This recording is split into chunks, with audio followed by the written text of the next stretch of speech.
Buenas tardes. De nuevo, bienvenidos a este espacio de formación, Amar la Misa. De nuevo, reiterar el agradecimiento por la perseverancia y por el amor con el que hacen esta formación.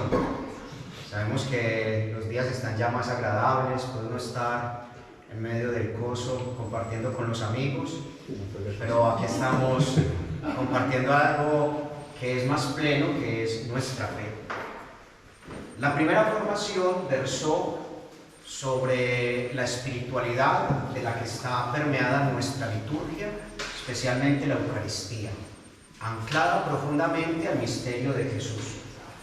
La segunda fueron las partes de la misa. Pudimos ver cada una de ellas, muy velozmente algunas, que nos ayudaban sobre todo a la participación activa y fructuosa. Saber que hay elementos pequeños que pueden parecer insignificantes, pero que traen una rica tradición y, más que la tradición, el significado que nos ayuda a encontrarnos con el misterio. Hoy hablaremos del año litúrgico, es decir, cómo la Iglesia ha estructurado un calendario para la celebración de la fe.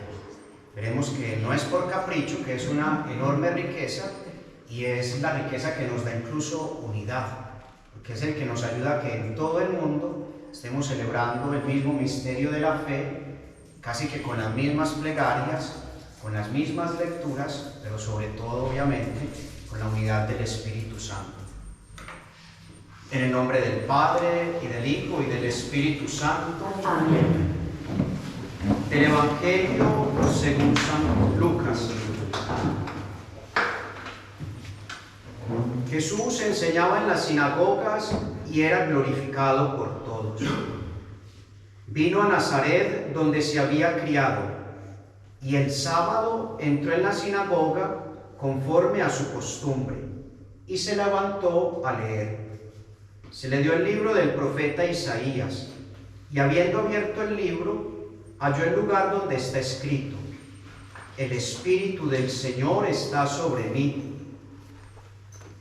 a pregonar libertad a los cautivos y vista a los ciegos, a poner en libertad a los oprimidos y a predicar el año agradable del Señor soy enviado. Enrollando el libro, lo dio al ministro y se sentó. Los ojos de todos en la sinagoga estaban fijos en él.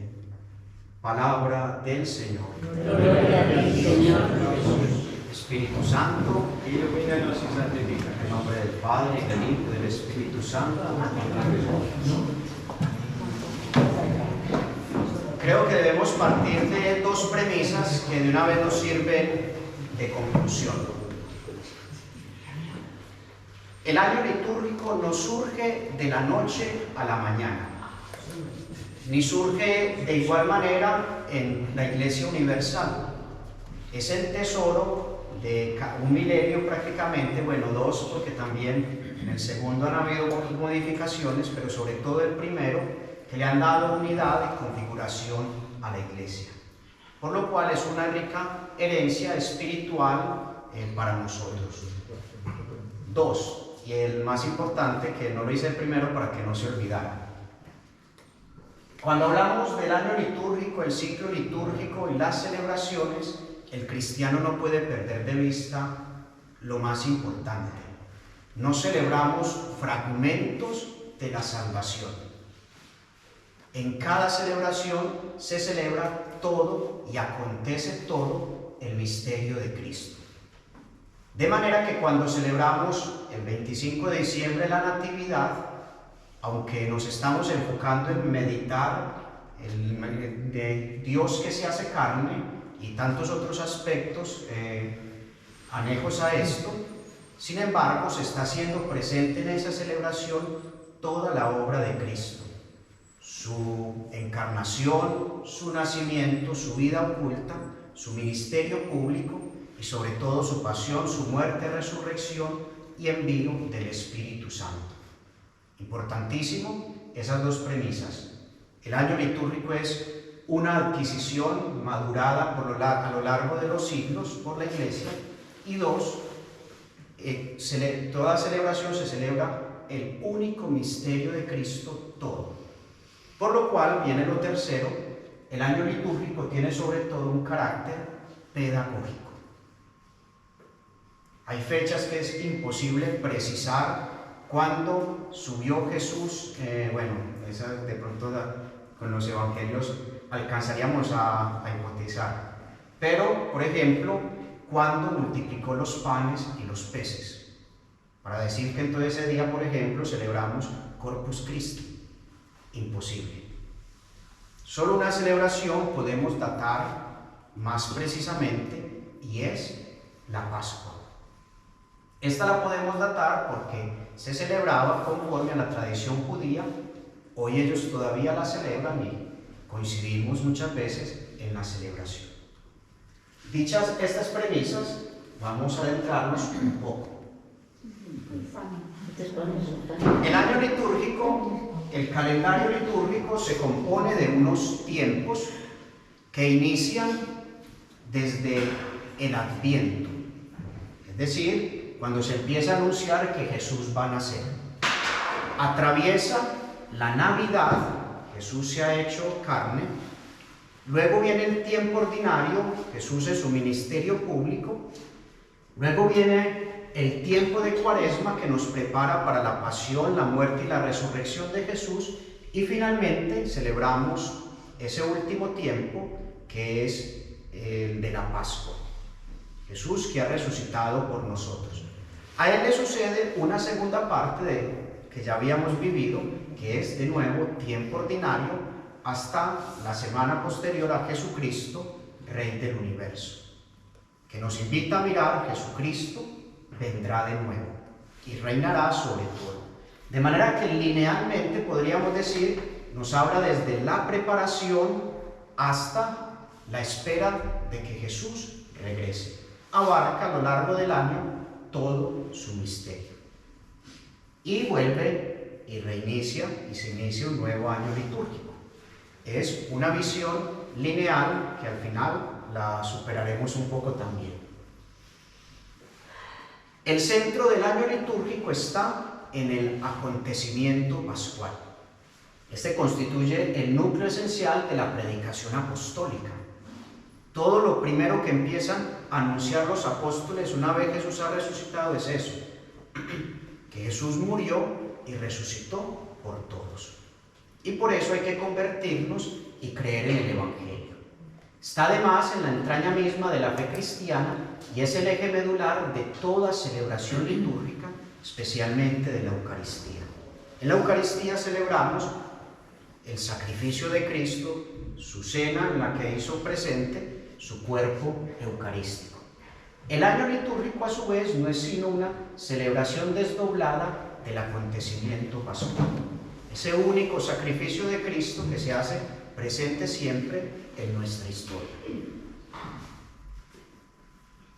Reafirmamos: el acontecimiento pascual constituye el núcleo esencial de toda la vida cristiana, no solo de la predicación, no solo de la celebración, sino de nuestra vida misma.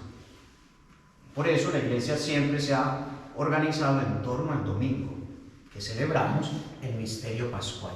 En él se polarizan o a él se refieren las acciones más significativas de la Iglesia: el anuncio misionero, la fe, el bautismo, la Eucaristía. Todo nos lleva a vivir, a actualizar el sacrificio redentor y la resurrección de nuestro Señor Jesucristo. Sin embargo, este acontecimiento pronto empezó a celebrarse muy concretamente en la vida de la Iglesia. Y la primera gran celebración en torno a la cual se va a articular el calendario litúrgico es al domingo. El domingo se convierte para las primeras comunidades en aquel acontecimiento que hace que todos se reúnan, un día distinto del sábado. En el libro de los Hechos de los Apóstoles podemos ver que los discípulos, los primeros cristianos, todavía acudían al templo, hacían las oraciones judías, pero los empieza a diferenciar que el domingo se reúnen para la Eucaristía. Eso lo veíamos en la primera charla, como el mismo San Pablo unos 30 años después dirá: yo les transmito lo que a mi vez he recibido. Que Jesús en la última cena tomó pan y dijo: tomen y coman, es mi cuerpo, tomad y bebed, es mi sangre, y haced esto en memoria mía, de manera que quien come y bebe el cuerpo y la sangre del Señor sin discernir, come y bebe su propia condenación. Es lo que celebran el domingo, el gran banquete eucarístico, una imitación ritual del acontecimiento salvador. A través de esta imitación ritual, repetida periódicamente en un ritmo incesante e ininterrumpido, la comunidad cultural se asocia íntimamente al gesto salvador y junto con Cristo en él pasa de este mundo al Padre. De hecho, la gran doxología de la Eucaristía es cuando decimos: por Cristo, con él y en él, a ti Dios Padre omnipotente, en la unidad del Espíritu Santo, todo honor y toda gloria por los siglos de los siglos. Y la asamblea se une diciendo: amén, así es. Y es la gran participación de que ese acontecimiento verdaderamente nos toca hoy. Nos unimos con Cristo, por Cristo, al Padre. Decíamos que prontamente las Escrituras y las comunidades más bien empezaron a celebrar el domingo. Traeremos solo 2 ejemplos. El primero es el Evangelio de San Lucas, que nos asegura que los 2 discípulos de Emaús reconocieron al Señor al partir el pan. El día exacto es el primero de la semana, el domingo, y lo reconocen precisamente en la fracción del pan, término que empezó a ser el utilizado para hablar de la Eucaristía. Es tan rico el sacramento que hay muchos términos para hablar de su riqueza inagotable, pero lo reconocen al partir el pan. Y segundo, por otra parte, llama la atención el interés de los evangelistas por situar las apariciones del Señor resucitado el primer día de la semana, estando los discípulos sentados en la mesa, probablemente en el cenáculo. Estos primeros días de Pascua vimos cómo se aparece cuando todos tenían la puerta trancada y le dice: paz a vosotros, les muestra sus manos. Tomás no estaba, cuando le cuentan no cree, y Jesús se toma la molestia de esperar otros 8 días para volver a decirles: paz a vosotros, y Tomás toque, palpe, porque soy yo verdaderamente que he resucitado. ¿Por qué ese interés de los evangelistas? Porque tenían la conciencia de que en el domingo había resucitado el Señor, y porque sus comunidades cada domingo hacían memoria de este acontecimiento en la Eucaristía. Veíamos en la primera charla el Apocalipsis, también dirá que la visión de Juan, que es toda una gran liturgia, acontece el domingo. Yo, Juan, caí en éxtasis el domingo, el primer día de la semana. Una vez configurado este primer día, que es el que va a dar estructura a las semanas y al año litúrgico, la Iglesia empieza a celebrar un segundo acontecimiento, que es la Pascua. La Pascua no aparece de la noche a la mañana estructurada en el calendario litúrgico, y no va a ser una simple repetición de la Pascua judía. De hecho, la Pascua de Jesús, la misma que celebró con sus apóstoles, trajo una novedad. La Pascua tiene un proceso muy largo que no podemos decir simplemente es actualización de la judía. La misma judía sufrió modificaciones. En el rito judío de la Pascua podíamos ver 2 orígenes del pueblo. Se celebraba el pan ácido, que significaba la primicia, las cosechas. Es una celebración agrícola, por eso el pan no está fermentado, porque el trigo está nuevo, no puede haber vieja levadura. Los israelitas ofrecían pan ácido, y era una fiesta agrícola, dándole gracias a Dios por las primeras cosechas de primavera. Y se unía a otro rito, que era la inmolación del cordero de un año, que era un rito de los nómadas, de los pastores. Entonces vemos primero agricultura, segundo pastoreo, el redil, y significaba como la ofrenda a Dios para que pudiéramos volver dentro de un año, nos protegiera mientras trashumábamos con los rebaños y pudiéramos volver el próximo año a celebrar este culto. Dos orígenes del pueblo: el uno, el agrícola, exige estar en un solo lugar, residente. No veo el primero que se lleve el cultivo y lo traspase a un campo distinto. No, donde se sembró me toca permanecer. El segundo está obligado a rotar. No veo el primero que diga dejo acá y solo acá van a pastar los rebaños. Bueno, hoy en día hay ya más técnicas, pero hay que llevar pasto de otros lugares. Israel no podía. Eso queda reflejado incluso como empezamos nuestra charla con Caín y Abel. Uno era agricultor, otro era pastor. El pueblo en la Pascua celebraba sus orígenes. Pero hubo un gran origen para Israel mucho más grande. Ese origen fue la liberación de Egipto. Cuando ellos querían hacer ese rito de la Pascua, como habían hecho sus antepasados al Dios de sus padres, resulta que Dios los libera por medio del desierto. Y esos mismos elementos se transforman. El pan ya no va a significar simplemente las primicias. El pan va a significar el pan duro de la esclavitud. Y van a decir los israelitas con el rito del pan: es que nos oprimían en Egipto y nos tocó salir a prisa y no dio tiempo de que el pan fermentara, de que la levadura, se le pudiera echar al pan para que fermentara. Nos llevamos el pan como pudimos. Y el Cordero recordará esa hazaña de que murieron todos los primogénitos de Egipto, menos nuestro pueblo, porque habíamos hecho el rito del Cordero y habíamos untado nuestras puertas. Dios nos libró. La Pascua se transforma. Veíamos cómo Jesús la transforma cuando sobre los elementos del pan y del vino ya no usaba las fórmulas rituales, sino que decía: tomad y comed, esto es mi cuerpo, tomad y bebed, esta es mi sangre. Eso quedó marcado en los discípulos porque tenían que hacer eso en memoria de Él.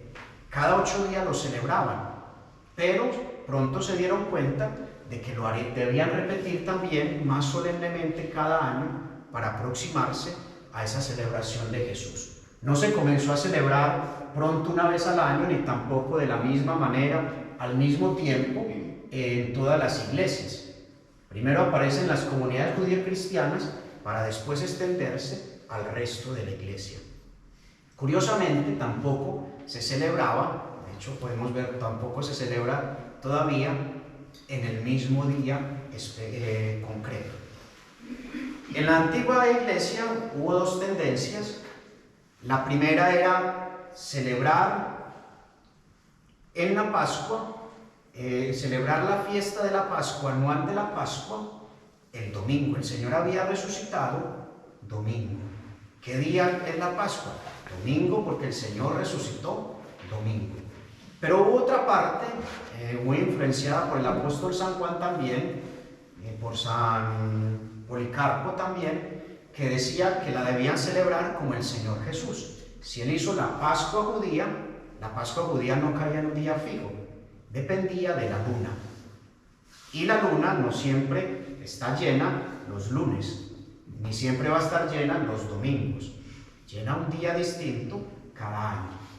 Por eso, el día que la iban a celebrar ellos era de acuerdo a los judíos cuando la luna estuviera llena. Y se empezaron a celebrar la Pascua muy junta, muy cerca, pero una parte la celebraba domingo y otra o 2 días antes o 3 días después, y se creó una controversia pascual por una fecha. ¿Qué resolvió la iglesia en la antigüedad? Influyó mucho San Ireneo de León y el Papa, creo que Víctor I, pero no recuerdo bien, decidieron al final decir es domingo. Y se sigue celebrando el domingo posterior a la luna llena, a la primera luna llena de primavera. Por eso siempre Semana Santa nos estará acompañando la luna llena. Sin embargo, esto nos da pie para preguntar, la fiesta de la Pascua es presentada con frecuencia como una fiesta de primavera, pero ¿es realmente la Pascua una fiesta de primavera? Las cofradías pudieron tener esa discusión y sin duda siempre va a caer la Pascua en primavera. Y muchos elementos cósmicos se van a unir a la liturgia también para significar. Primavera era un tiempo especial para las religiones mistéricas de la antigüedad. Se decía que en primavera nacían los dioses. Pero además, la primavera va a significar perfectamente la resurrección de Cristo. El otoño empieza a morir lentamente las plantas. En invierno, ustedes más que nosotros allá que estamos en el meridiano no alcanzamos a ver estos fenómenos, pero en invierno el árbol está prácticamente muerto. Si uno llegase de allá y no supiera que hay estaciones, diría se murió el árbol. Pero en primavera reverdece. Así como el Señor en primavera resucita. Entonces, resucita en primavera, reverdece en primavera, da vitalidad.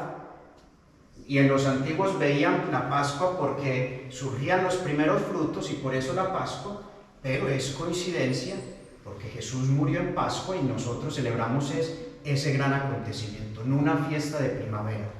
Celebramos en la Eucaristía y el día de Pascua la resurrección de Jesús.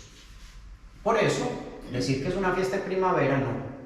El contenido nuclear de la Pascua es el triunfo de Cristo sobre la muerte, su paso de este mundo al Padre y, en definitiva, el inicio de un proceso de transformación en que se ve inmersa la historia de los hombres y hasta la creación entera.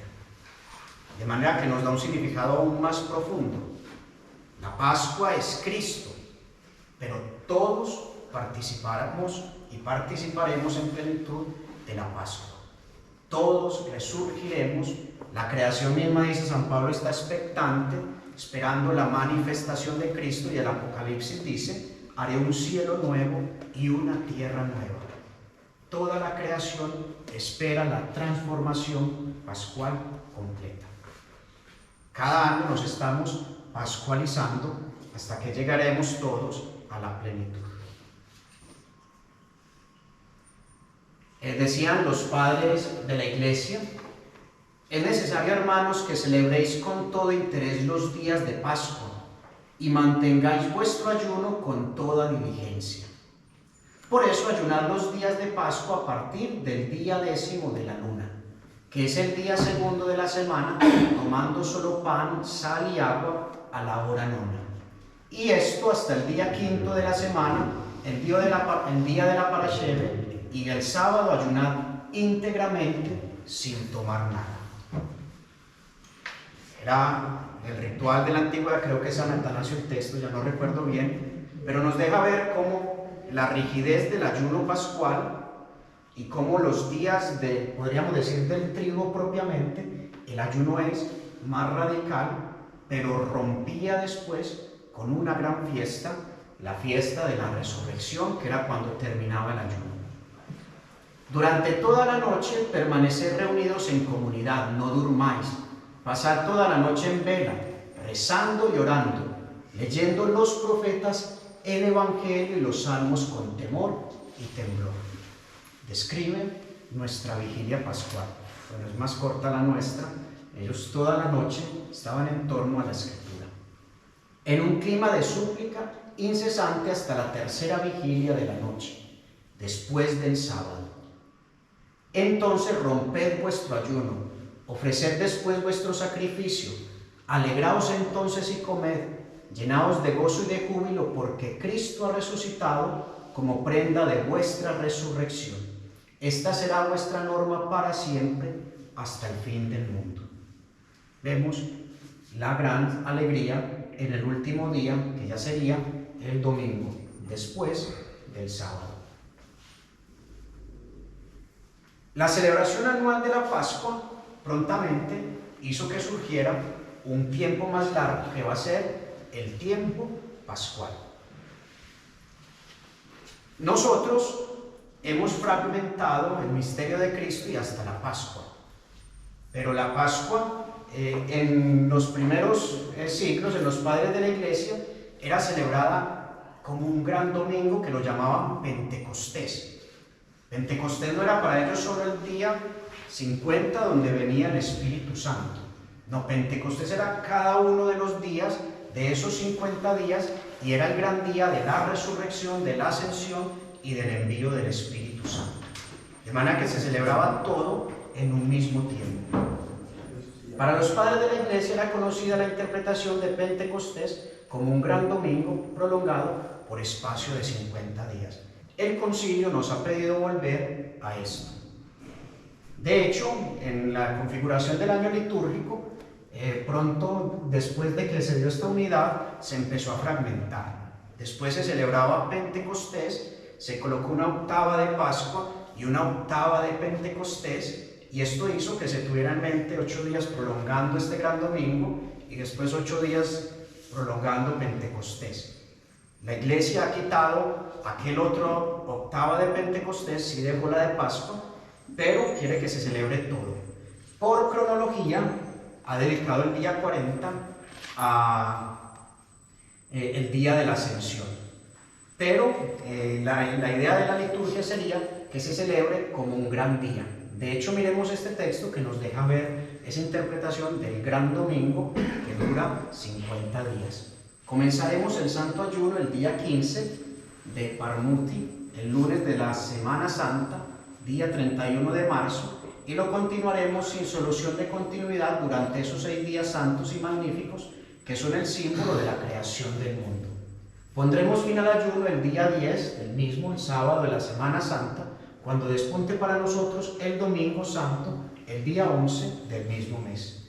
La misma celebración que veíamos anteriormente, pero continúa. A partir de ese momento, calculando 7 semanas seguidas, celebraremos el día santo de Pentecostés, que fue prefigurado antiguamente entre los judíos con la fiesta de las semanas. Bueno, haré el paréntesis antes de seguir en el texto. Pascua tenía el origen, también veíamos, para el pueblo de Israel, una fiesta en la que ofrecían las primicias. Pentecostés, a los 50 días después, tenía un significado también originalmente agrícola. Porque en Pascua aparecían los primeros frutos, en Pentecostés era el fin de la cosecha, y por eso la alegría ofrecer a Dios esto que nos había dado gracias por tu inmensa cosecha. Después se fue transformando en la gran cosecha que Dios nos dio, por decir así, que es el don de su ley. Y nosotros los cristianos lo vemos, el gran don es el Espíritu Santo. Bueno, y vamos hasta aquí. Cuando se concedía la amnistía y la remisión de las deudas. Era un día de completa libertad. Siendo para nosotros ese día símbolo del mundo futuro, celebraremos el gran domingo, gustando acá las arras de aquella vida futura. Cuando al fin salgamos de este mundo, entonces celebraremos la fiesta perfecta con Cristo. Pero aparece el gran domingo que dura 50 días. En la segunda mitad del siglo IV comienza a ponerse de relieve el último día de la cincuentena, que además caía domingo. Es lo que había dicho, pero ya con un dato más preciso. Poco a poco se va incrementando la costumbre de celebrar Ascensión a los 40 días, rompiendo la unidad de la cincuentena pascual, del gozoso espacio de tiempo, como llamaba Tertuliano, a este tiempo. Los 50 días que van desde el domingo de resurrección hasta el de Pentecostés se celebran con alegría y júbilo, como si se tratara de un único día de fiesta, no lo dice Sacrosanctum Concilium del Vaticano II. La Iglesia, después de que configuró su primer gran tiempo, vio necesidad de preparar ese tiempo. Y es así como va surgiendo poco a poco la Cuaresma. Es un tiempo para prepararnos a la celebración de la Pascua. Un tiempo que primero dura 2 días, los inmediatos a, por decir así, el trigo pascual, que después lo alargan a 6 semanas, a 6 días, que después lo van a alargar como 6, 7 semanas también, y finalmente va a quedar configurado en el periodo de 40 días, que es el que inicia con miércoles de ceniza. La Cuaresma romana ha quedado fuertemente marcada por 2 instituciones importantes, y eso se va a encontrar sobre todo en sus textos bíblicos que se proclaman: el de la penitencia y el del catecumenado. En la antigüedad, la confesión no era como ahora individual, voy y me confieso, me ponen la penitencia y me voy. En la antigüedad la penitencia era pública. La penitencia, no la confesión, muy importante. Entonces, en Cuaresma se iba donde el obispo, se le decían los pecados, uno se confesaba, y él, como signo para después dar la absolución, le colocaba la penitencia y uno entraba en el orden de los penitentes. Toda la Cuaresma uno se esforzaba por cumplir esa penitencia, y el Jueves Santo el obispo de nuevo recibía a sus penitentes, y si habían logrado cumplir todo eso, que era más que hacer cosas, sobre todo en la oración, les concedía la absolución, y así en la Pascua iban a poder participar de la Eucaristía. Bueno, primero era una única vez, después se va a ampliar, cada que uno tenga necesidad se confiesa. Pero eso hace que la Cuaresma tenga este carácter penitencial. De hecho, uno de los signos con el que inicia es el miércoles de ceniza, en el que se nos dice: conviértete y cree en el Evangelio, recuerda que polvo eres y en polvo te convertirás. Y así la pedagogía nos va llevando a que debemos morir al hombre viejo para que cuando resucite Cristo nosotros resurjamos también como hombres nuevos. Y segundo va a ser el catecumenado. La Iglesia va a poner los bautismos preferiblemente en Pascua, en los inicios. Por eso todo este tiempo era el de preparación inmediata para el bautismo. No es que la preparación durara 40 días no más para bautizarme, no, duraban 2 o 3 años en catequesis, por decir así, adultos obviamente, y en la Cuaresma empezaban a darse los ritos durante ese tiempo. Empezaba, creo que el mismo miércoles de ceniza, con la inscripción de los nombres, iba pasando por distintos exorcismos, distintas unciones, hasta que finalmente se daba el bautismo en Pascua. De hecho, esto queda todavía en el ritual, porque lo primero que se pregunta en el bautismo es: ¿qué nombre queréis poner a este niño? Anteriormente se inscribía al inicio de la Cuaresma, y ahí empezaba todo el proceso de preparación. Bueno, ya vimos cómo surgió una especie de ciclo. Cuaresma, que prepara para la Pascua, un tiempo de preparación y un tiempo fuera. Ya muy rápidamente iremos a otro ciclo. Paralelamente a cómo se configura el tiempo de Pascua, va a surgir también el tiempo de Navidad, un ciclo especial en el que ahora no se van a concentrar en la resurrección del Señor, sino en su encarnación, que es ya preparación para su misterio pascual. Si no se hubiera hecho carne, no habría podido morir en la cruz. Es necesario que verdaderamente fuera hombre para poder morir. Y así surge también el ciclo de Navidad, con una fiesta doble y con un tiempo de preparación. Es de origen romano y se celebra el 25 de diciembre. La otra es la Epifanía, que es de origen oriental, el 6 de enero. 2 fechas, 2 nombres, con orígenes distintos, pero que hablan una única realidad: Jesús se ha manifestado como hombre. La fiesta de la Navidad no podemos ver como el cumpleaños del niño Jesús. Si miramos la Escritura, no podemos precisar una fecha exacta del nacimiento de Jesús. Pero para nosotros no es preocupación que nos digas que el 25 no nació el niño Jesús. No sabemos, puede que sí. Porque nosotros no celebramos el cumpleaños del niño Jesús y basta.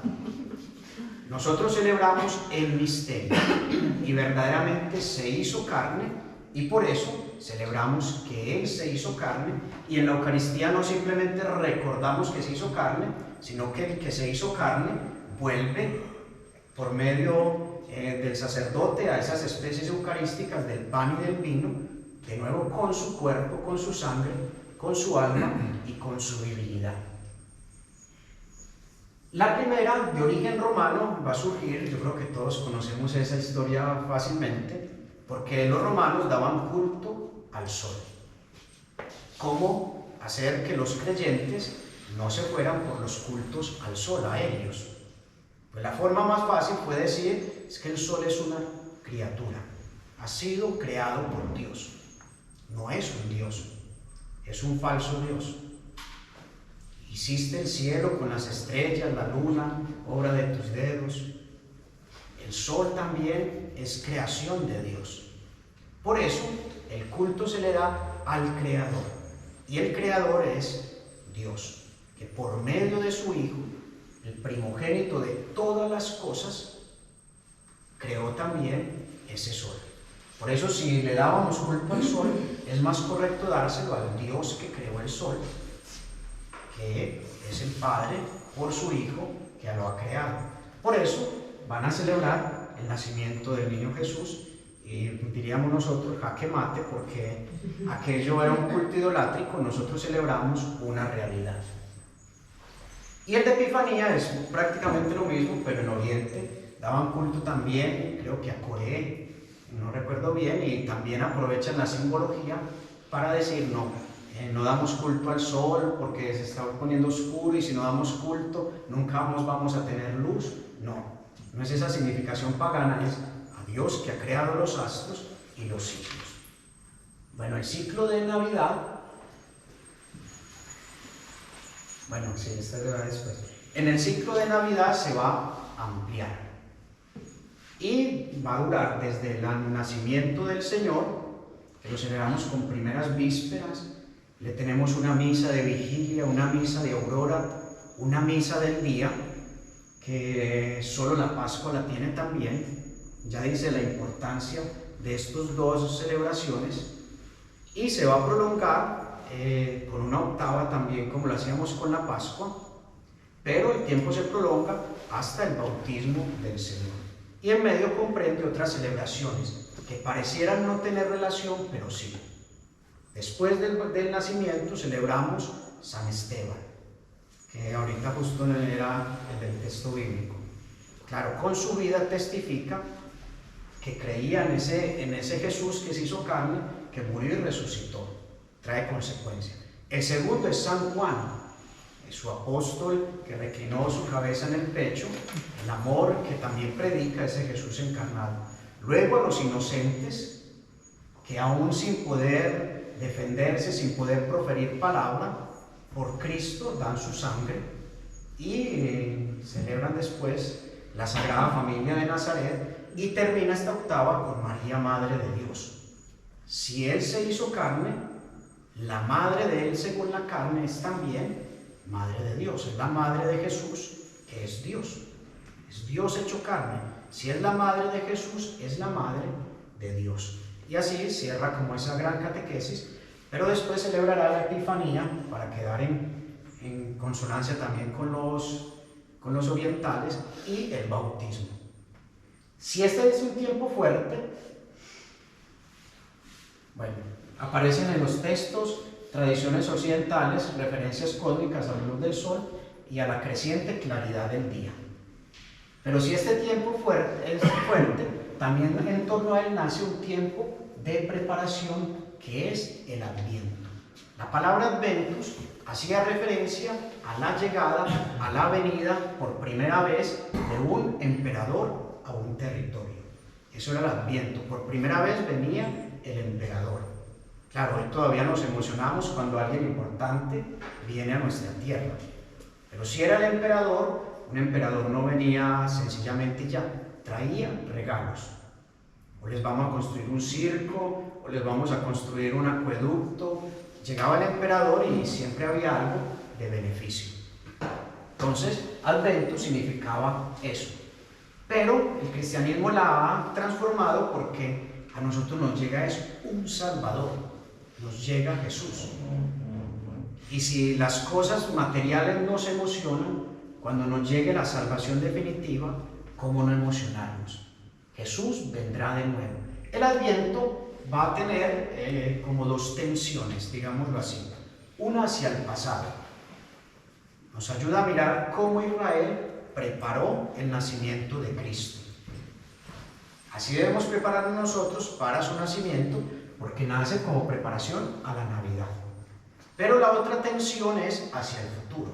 Si Cristo ya vino, es más, Cristo sigue viniendo cada día en la Eucaristía y sigue viniendo en ayuda de nuestra debilidad también, aunque no lo podamos ver.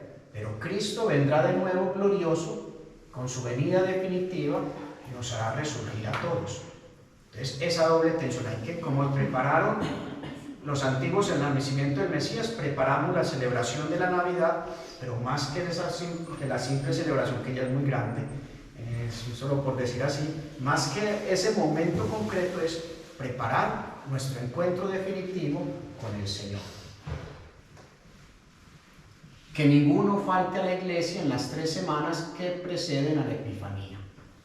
Además leyó, este es perdón, yo miro que ya se me olvidó si era el de Zaragoza o no. No. Bueno, se me perdió ya. Que ninguno falte a la iglesia en las 3 semanas que preceden a la Epifanía. Además leyó, en los 21 días que hay entre el 17 de diciembre hasta la Epifanía, que es el 6 de enero, no se ausente nadie de la iglesia durante todo el día, ni se oculte en su casa, ni marche a su hacienda, ni se dirija a los montes, sino que asista a la iglesia, y los admitidos que no hicieran así sean anatemizados para siempre. Es el concilio de Zaragoza. En el año 380, si mal no estoy, ya nos invitaba a vivir este tiempo tan fuerte de preparación. Claro, vemos aquí la cronología y nos da para ir desde el 17 de diciembre hasta el 6 de enero. Pero van a tener variaciones también, como vimos con la celebración de la Pascua, van a durar más o menos, otras la van a hacer desde el día de San Martín, el 15 de noviembre, como una cuaresma también grande, hasta que finalmente queda, como la tenemos ahora, 4 domingos preparan el nacimiento de Jesús. A finales del siglo V comienza a dibujarse en Galia una nueva imagen del Adviento. No se trata ya de 3 semanas, sino de un largo periodo de 40 días que daba comienzo a partir de San Martín, ¿sí?, y se prolonga hasta el día de Navidad. El Adviento no surge en Roma. El Adviento es una gran contribución de las Galias y España. Es donde empieza a surgir este tiempo de preparación. La Iglesia romana, si mal no estoy, en el siglo VI la adopta y de ahí se convierte en universal. Pero es una gran aportación de las Galias y España. No aparece en Roma hasta mediados del siglo VI, bueno, y los primeros testimonios los encontramos en los libros litúrgicos. Y finaliza con el tiempo ordinario. El tiempo ordinario no celebra, como estos tiempos fuertes o de preparación, no nos hace mirar un acontecimiento único, nos hace ver a Jesús en su ministerio público. Pero no por esto es menos importante. ¿Por qué? Porque nos enseña que en lo cotidiano de la vida, en el día que parece más insignificante, Dios continúa haciendo con nosotros historia de salvación. Y así cada año se cierra el círculo que partió desde la preparación hasta su muerte y resurrección, y esperamos de nuevo su venida gloriosa. Pero la liturgia el año litúrgico se nos invita a ver no como un círculo encerrado en sí mismo, porque la iglesia que celebra no es ya la misma, en 2 sentidos. No estamos los mismos cuando celebramos de nuevo una fecha. No estamos en la misma disposición, tampoco. Este año estamos tristes, estaremos contentos, estaremos llorando en otro porque coincide con un momento amargo para una persona específica, pero no es la misma iglesia. Otros ya estarán gozando de la presencia de Dios, y también porque nosotros no seremos los mismos, porque por conocimiento, por amor y por configuración con Cristo, cada año debemos esforzarnos en ascender más en la vivencia de sus misterios. De manera que más que un círculo encerrado en sí mismo, esta imagen de Fano nos puede ayudar más. Es una espiral que, dando especie de vueltas que parecen círculo, en realidad nos están llevando paso a paso al momento de consumación, que es en la eternidad. Un día la celebraremos, lo que ahora es sacramentalmente, lo celebraremos en realidad en la presencia de Dios. Su amor, su entrega, su presencia salvadora, que ya no va a ser una presencia real sacramental, sino que ya el sacramento lo mediará. Dice en la plegaria eucarística 3 con los difuntos, lo veremos tal cual es. Lo veremos cara a cara. Como lo querían ver en el Antiguo Testamento, así lo podremos ver nosotros. ¿Qué podemos decir ya para redondear y no alargarnos mucho? Pues resumamos. La Iglesia, el más importante es, no celebra en la Eucaristía o en una liturgia un momento específico. Se celebra todo el misterio de Cristo. Por pedagogía nos invita a mirar una sola realidad. Por pedagogía, porque no lo podemos comprender todo. Solo Dios lo comprende todo al mismo tiempo, porque está en un eterno presente también. Nosotros fragmentamos y necesitamos esa pedagogía. 2. El año litúrgico es un regalo milenario que se ha ido configurando no fácilmente. Tal vez surjan modificaciones en algunas cosas, pero no en lo esencial, que son sus grandes núcleos. El ciclo de Navidad con su preparación y el ciclo importantísimo de Pascua con su preparación. Ese año litúrgico vimos que tiene, por decir así, 5 tiempos. Díganlo ustedes para yo quedar contento también y ver que sí aprendemos. Adviento, Cuaresma, tiempo ordinario y Pascua. Unos que son tiempos fuertes, otro de preparación y el tiempo ordinario. Se puede decir muchas cosas más. Pero lo más importante, esa pedagogía debe ayudarnos a nosotros a vivir, como decía ahorita, año tras año, de manera más consciente esos misterios. El autor nos traía una frase que subrayé y no me acuerdo dónde la leí, espero encontrarla prontamente. Mi memoria es más locativa que... Me acuerdo que está en esta página, en este lado derecho. Más de localizar. Y hoy me va a fallar la localización.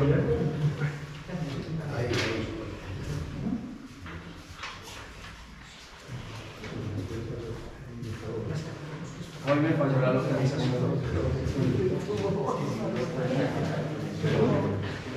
Si no la encuentro, ahora sí. ¿Cuál será nuestro esfuerzo? Conocer, amar e imitar mejor a Jesucristo en el misterio que celebramos. De hecho, es un proceso también cíclico. Conocemos y entre más conocemos, más amamos. Y entre más amamos, más capaces somos de imitar la realidad que celebramos. Bueno, ya creo que queda dicho casi todo no. Un abrebocas, pero lo que puedo decirles yo.